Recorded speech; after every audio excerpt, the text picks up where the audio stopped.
ایک میراثی نے نئی گرم چادر لی اور کندھے پر رکھ کر گاؤں کی چوپال میں جا بیٹھا۔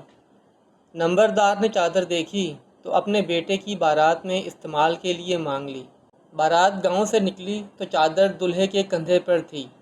بارات کو دیکھ کر ایک شخص نے پوچھا، بارات کس کی ہے؟ میراثی جھٹ سے بولا، بارات نمبرداروں کی ہے، چادر میری ہے۔ چودھری کے لوگوں نے میراثی کی دھلائی کر دی کہ یہ بات بتانے کی کیا ضرورت تھی۔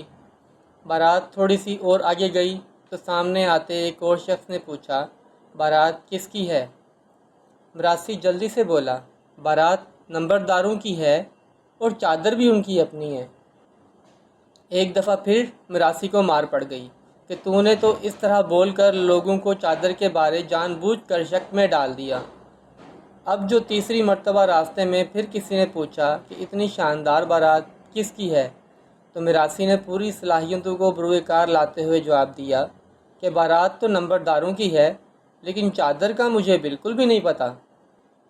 میراثی کو پھر مار پڑ گئی کہ اس معاملے میں آئندہ منہ کھولنے کی کوئی ضرورت نہیں۔ بارات پھر چل پڑی۔ کچھ دور جا کے ایک بزرگ کھڑے تھے۔ انہوں نے پوچھا، بارات کس کی ہے؟ میراثی روتے ہوئے سسکتے ہوئے انداز میں بولا، نہ مجھے بارات کا پتہ ہے، نہ ہی اس چادر کا۔